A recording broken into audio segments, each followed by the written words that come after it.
Dundee United's first match without the recently sacked Ian McCall, and 3-2 for Gordon Chisholm's side with Stevie Crawford and Jim McIntyre up front. Hartson and Bellamy up front for a Celtic side whose midweek win put them back within a point of Rangers. Referee Dougie MacDonald, commentary from Chuck Brown with Derek White. So Celtic start the match. The new era at Tannadice begins.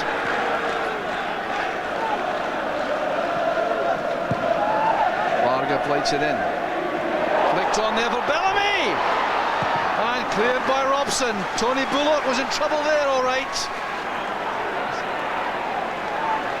Well, Craig Bellamy almost giving Celtic the lead. Here's McNamara powering his way forward again. Space on the right this time for Bellamy. A shooting chance. Oh, that's terrific. There's no answer to that. Craig Bellamy denied just 30 seconds ago. Hits the opening goal, which United must have dreaded. I wonder too, Derek, if there was a little bit of a problem there with a new three-man defence, because there was such space in that wide area for Bellamy. Here's Crawford coming back. Good snap chance there for United. It's a good response. The ball's played in behind there for Bellamy. Bellamy's pace is ferocious. He's away from Ritchie. Could so easily have been the second. They just can't handle that explosive pace.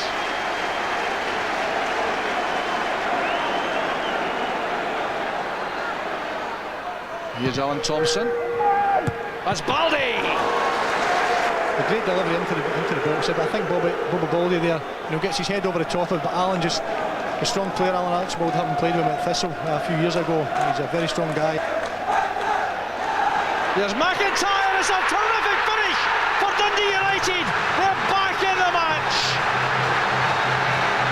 A route one goal, superbly finished by McIntyre.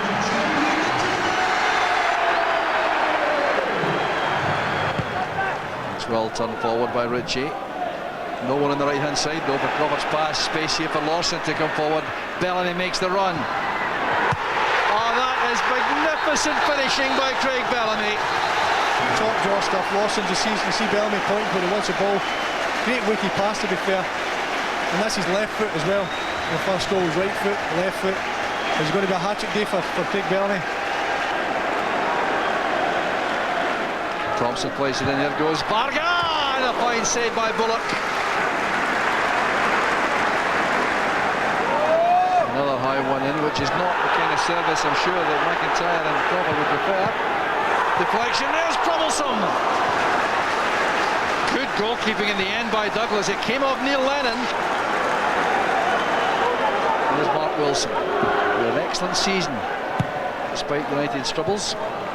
That's a good pass from Brebner. Here's Duff. Support from Wilson's a good ball in, a good header! What a chance that was for Dundee United.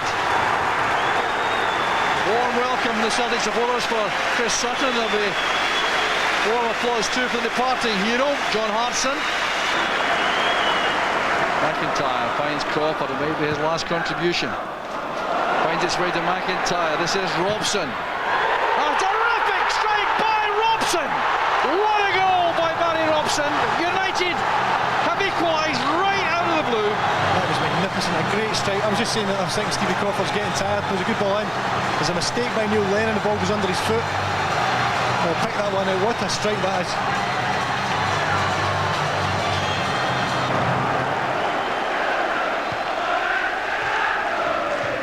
Sutton helped it on. There's Varga. What a very good challenge that was. And again the blocks are made inside that box.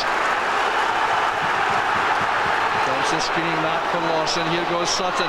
Bellamy waits in the middle. Here's Bellamy. Oh, such a sharp turn.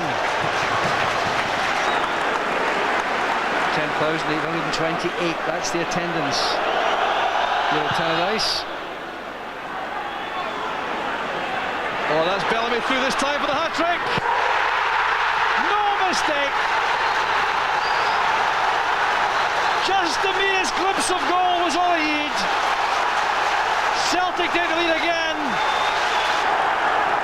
He's sitting there, definitely has indicated to the bench that he's not in good shape. So they have to continue with 10 to the end of the match. Here's James Grady pulling that back. A chance for Scotland. Couldn't dig it out. Dumped away by Lennon. This game's not over by any means. Here's McInnes. Remember, Celtic with 10 men.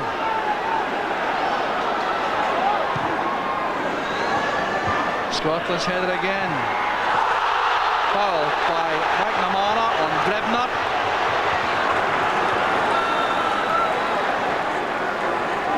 There's that tackle again. It was a sore one. He's actually going to get stretchered off at the moment, Joe.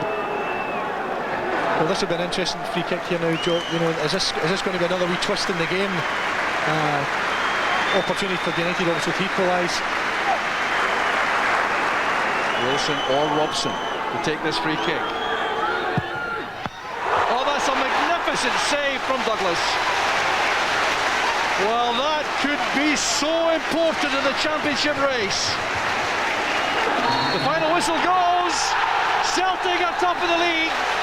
Craig Bellamy has put them there, and Rap Douglas kept them there. Dundee United losing by 2 goals to 3. He scored 3. He's one where maybe he could have squared back to John Hartson at, when we were 1-0 in front, and he's gone for it. And then one where he's turned very, very quickly and just put it past the post. His contribution was immense today, absolutely immense from start to finish. A couple of emails on either team. Michael Day says, why has it taken Martin O'Neill to this stage in the season to realise you have to score as many goals as possible? Not sure about that. And Gordon says, I think one man's name should be added to the manager's job at Dundee United list, Roy Aitken. Interesting. Andy, interesting weekend, because the weekend that Rangers win a trophy, Celtic take a huge step towards the championship. It was a fabulous game, Jim, end to end for 90 minutes.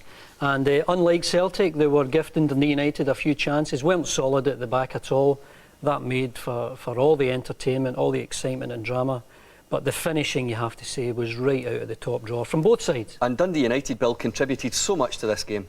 Yeah, well, one thing about Dundee United, no matter how badly they might have played at times, they're great going forward. They love to attack, and when you get a boy like Robson playing well, and I think Jim McIntyre's technically a terrific player, and the two of them are as good as you can get in that league, you know, outside the Old Firm. Andy, there is now a clamour for Celtic to sign Craig Bellamy full-time, if you like. Yeah. And after these 3 goals on Saturday, you can see why. Yeah, the finishing there, I haven't seen that level of finishing since Larsson was at Celtic, and his first goal was such a terrific strike, great power. I thought his second goal was even better. It wasn't even on to have a shot here, but he's wrapped his left leg round that, and what a finish that is. And then, of course, the one for the hat-trick, Sutton, who hobbled off a bit later on, one touch on the chest and left foot. But you've got to say, Jim, it's £6 million and the outlay that would be. I don't think Celtic are in that league anymore. Bill, can they be in that league? I mean, Martin O'Neill has gone out of his way to play this down. He doesn't think the board will give him that kind of money. Well, any team that wants to advance to the Champions League has to be in that kind of bracket for buying players. But I'm with Andy. I don't know if he would get £6 million plus the kind of wages that Craig Bellamy would need. And I think the more goals Craig Bellamy scores, the more chance he'll be playing in the English Premiership next season. Do you say, Andy, it's unlikely he'll come back to Celtic next season? I think it's unlikely. I mean, I know that the player's making great noises that he wants to stay, but all the indications from Martin O'Neill so far is that the club can't go to that level, and you know, the days of paying £6 million in transfer fees to players, not even taking into account what the wages would be over that length of contract, it seems to me to be too much. We mentioned that it was quality from both sides, quality goals from both sides, Bill. Let's just have a look at this Barry Robson strike again for Dundee United. Quite magnificent. Every bit as good as Bellamy's first goal. You know, he's hit it sort of outside of the left peg, across the fenders, across the goalkeeper, unstoppable. It's a lovely wee ball for McIntyre, and you just don't hit the ball better than that. Fantastic goal. And briefly, Andy, you keep saying about Dundee United, on that kind of form, which they've shown 5, 6, 7 times this season, they can't go down, and yet look at them. Yeah, well, it's all very well raising your game against the big boys when the cameras are there and all the rest of it, but it's the other games, the games against the teams that are in and around them at the bottom of the league. They've got to produce that level of performance, and if they do, there's no reason why they can't be safe. For the moment, guys, thank you.